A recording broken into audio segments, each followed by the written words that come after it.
Cliff, hi, and George, your two self-described time monks shared dire predictions based on the Webbot technology. Their method captures changes in language patterns within internet discussions. This aggregated data is then processed with software to determine various keywords, which they interpret in a predictive fashion. For the coming months, the two recommend developing self-sufficiency and the ability to live off the grid. The Webbot project, developed in the late 1990s, was created to assist in making stock market predictions. The technology uses a system of spiders to crawl the internet and search for keywords, much like a search engine does.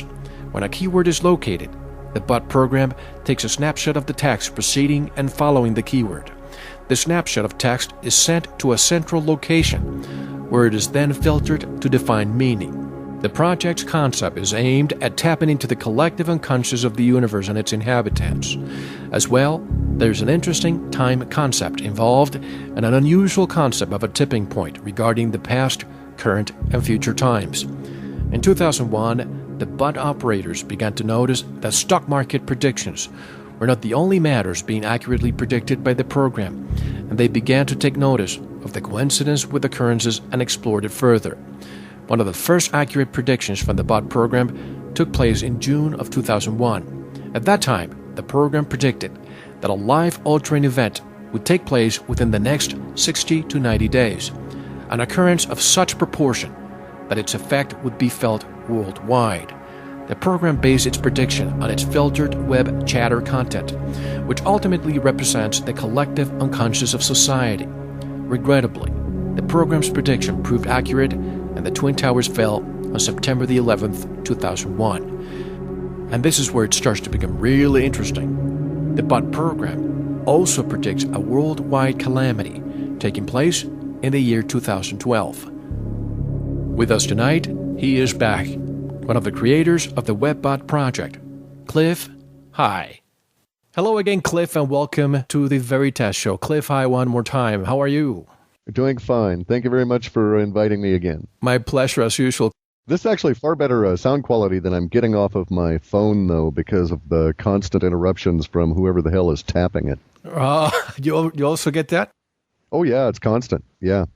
We got disconnected 24 times with Dr. Paul Laviolette a few weeks ago. So I heard that. It was just amazing. Yes. I know. And then can you send me your snail mail address via email? Okay. Okay. In the future, we're thinking we may ship out DVDs and stuff if communications require that method. The internet may be unreliable later. Oh, my. Is that a sign of things to come? I believe so, yeah. Oh, wow. By the way, who's Igor?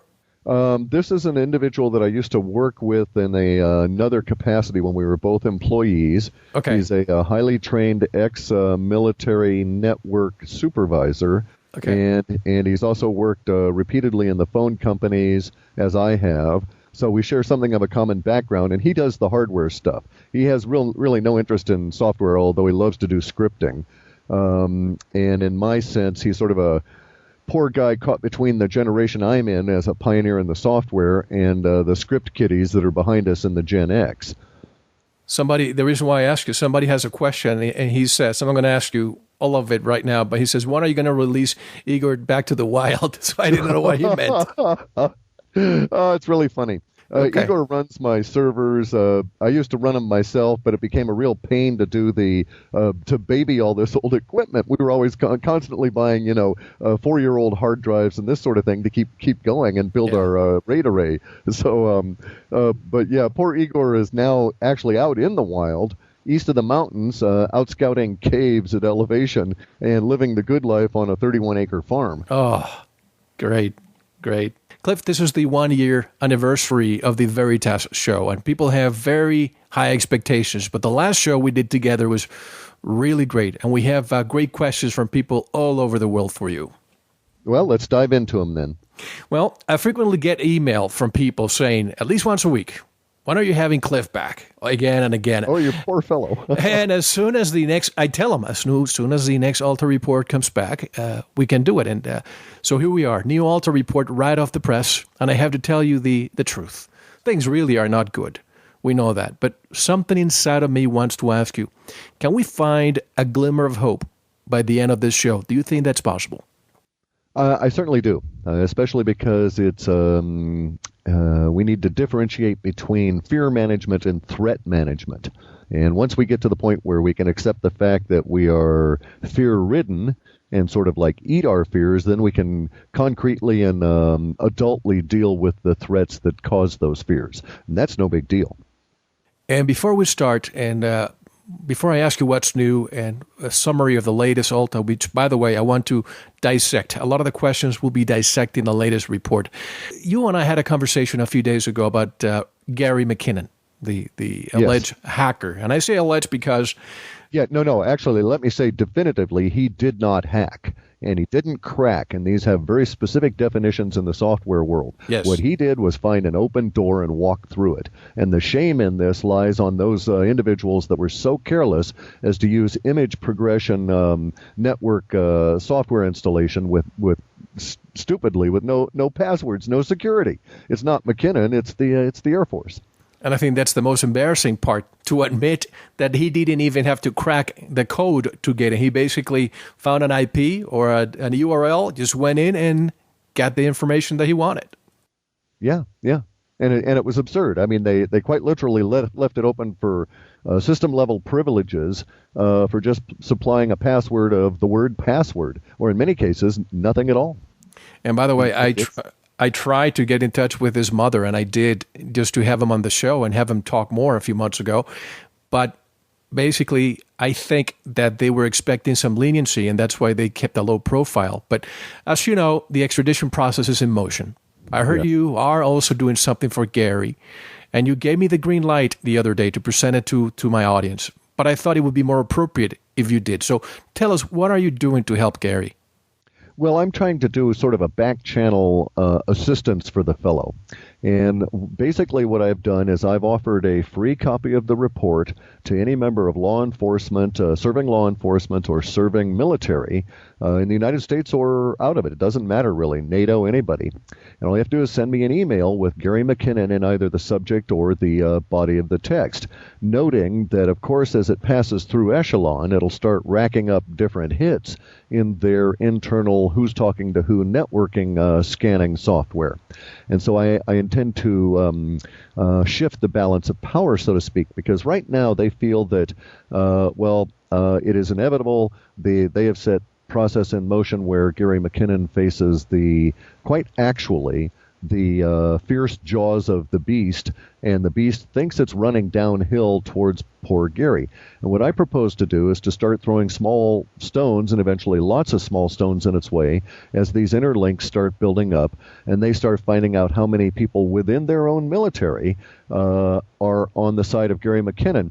It'll also start skewing their statistics relative to what they think they're learning from his name being bandied about. So in essence, a lot of people have inadvertently, this is a secondary issue here, a lot of people in the woo-woo, what I call the woo-woo community, have inadvertently exposed themselves to identification through this networking software because they've been discussing Gary McKinnon in emails and online. And as a result of which, they very easily were mapped out. I was able to do it with no trouble at all with my spiders. I could tell you who's talking to who and build a virtual network of all of these people.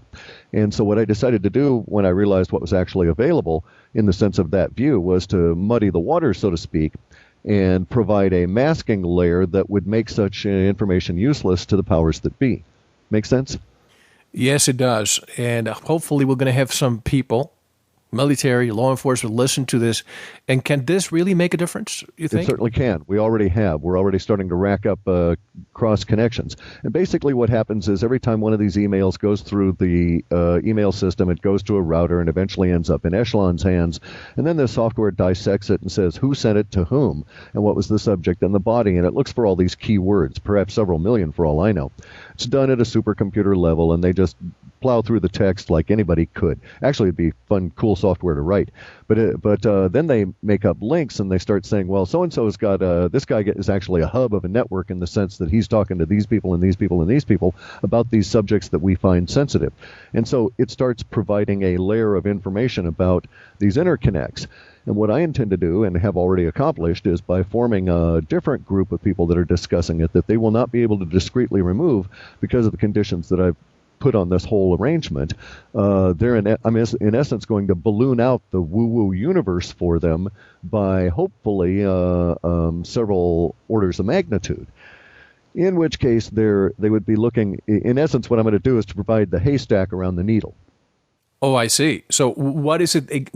What do you expect? What is the end result of this project, if you will? That, well, at two levels. At the more base level, I expect that they will not be able to provide pinpoint harassment on people in the woo-woo community who had previously discussed Gary McKinnon in an honest and open and in sort of an innocent way, right, trying to help him or whatever. And then the secondary issue is that it will make the